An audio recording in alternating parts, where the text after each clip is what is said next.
অহা 6 মাহত EM-MCLA সকলৰ দৰমহা 30% কমাই লোৱা যাব।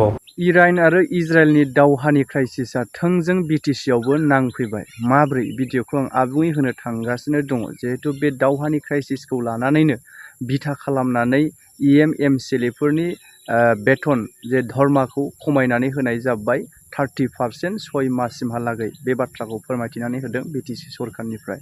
थारमाने गेसनि बिबाङा बांबाय, पेट्रल डिजेलनि बिबाङा बांबाय, बैफोरखौ बिथा खालामनानै बे होनो आरोखि। आं भिडिअखौ होनो थांगासिनो दङ। बेजों लोगोसे गोबांथार माखासेखिनि मोजां बिथांखि फोसावदों आरो लोगोसे नोंथांमोना भिडिअखौ जोबजासे नायलांदो। बेजों लोगोसे मोन्दांथि बायदियै कमेन्ट खालामबानो जाबाय। আমাৰ যিখিনি লেণ্ড আৰু লেণ্ড ৰিভিনিউ ৰিলেটেড যিবিলাক কিবা আছিল বিষয় আছিল মাটি সম্পৰ্কত আমি মাটি আমাৰ যিটো লেণ্ডলেছ মানুহ পট্টা দিয়াৰ কাৰণে যিবিলাক কথা আমি যোৱা নিৰ্বাচনৰ আগত কোৱা হৈছিল, কমিট কৰা হৈছিল, তাৰ ওপৰত বিতংভাৱে আমি আলোচনা কৰিছোঁ। আৰু যিটো মানে বৰ্তমান গভৰ্ণমেণ্টৰ গাইডলাইন আছে 6+1 7 বিঘাকৈ ৰুৰেল এৰিয়াত মাটি পট্টা দিব পাৰে আৰু টাউনত হ'লে 1 কঠা 5 লাখ মোটামুটি 1.5 কঠা মাটি দিব পাৰে যদি লেণ্ডলেছ মানুহ হয়। তেওঁলোকক মানে কেটেগৰীবিলাক কেনেকৈ আমি চিনাক্ত কৰিম লেণ্ডলেছ মানুহ হয় নে নহয় এই সকলোবিলাক হেৰি কৰাৰ কাৰণে আমি একোটা জোন কৰি পেলাই আমি কমিটি বনাই গোটেই বিষয়বস্তুটো চোৱাৰ কাৰণে লেণ্ড এণ্ড ৰেভিনিউ ডিপাৰ্টমেণ্টৰ আণ্ডাৰত আমি তেনেকুৱা জোনেল কমিটি গঠনৰ সিদ্ধান্ত লৈছে। ইতিমধ্যে চিৰাঙত কোকৰাঝাৰত এই কমিটিবিলাক গঠন হৈছে আৰু বাকী আমি ওদালগুৰি তামোলপুৰ বাক্সা এইবিলাকতো কৰিম।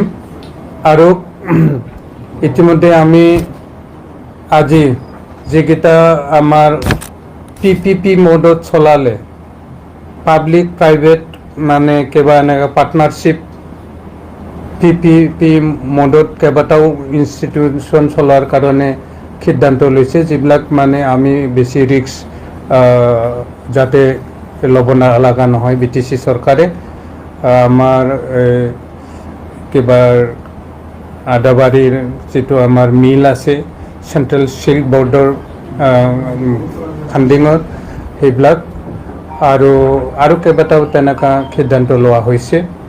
আৰু যিটো আমাৰ IT পাৰ্ক ইতিমধ্যে বিবেকানন্দ কেন্দ্ৰ আমি হেৰি কৰিছোঁ, লিজত দিছোঁ। তেওঁলোকে আৰু এটা মানে ইয়াত ডিজিটেল কিবা অনলাইন এক্সাম চেণ্টাৰ এটা বনোৱাৰ কাৰণে আবেদন ৰাখিছে। গতিকে আমি তেওঁলোকক বিবেকানন্দ কেন্দ্ৰকে এই অনলাইন এক্সামিনেশ্যন চেণ্টাৰ বনোৱাত হেৰি কৰিছে। তেওঁলোকে আমাক আৰু এনাডাৰ ৰেভিনিউ এটা পাৰ্ট এগ্ৰিমেণ্ট কৰিব তেনেকৈ দিয়া হ'ল। তো আৰু আটাইতকৈ চিৰিয়াছ আজিৰ EC মিটিঙত লোৱা সিদ্ধান্তটো হ'ল বৰ্তমান যিটো মানে মিডল ইষ্ট এছিয়াৰ আমাৰ সাউথ এছিয়াৰ যিটো যুদ্ধ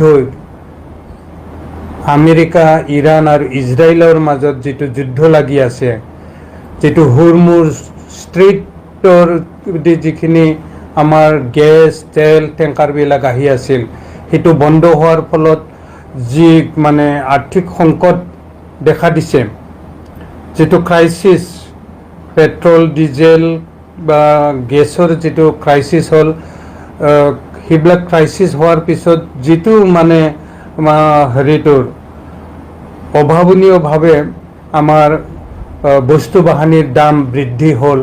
ডিজেল পেট্ৰলৰ দাম বাঢ়িল, ডিজেলৰ দাম বঢ়াৰ লগে লগে খাদ্য বস্তুৰ দাম বাঢ়াৰ মানে ইতিমধ্যে আৰম্ভ হৈছে। এটা মানে ইকনমিক ক্ৰাইচিছ এটা আমাৰ দেশতো আৰম্ভ হৈছে। তাৰ প্ৰতি লক্ষ্য ৰাখি আমাৰ BTC চৰকাৰে আজিৰ কেবিনেট বৈঠক EC মিটিঙত সিদ্ধান্ত লোৱা হ'ল যে অহা 6 মাহত আমাৰ EM-MCLA সকলৰ দৰমহা 30% আমি কমাই লোৱা যাব।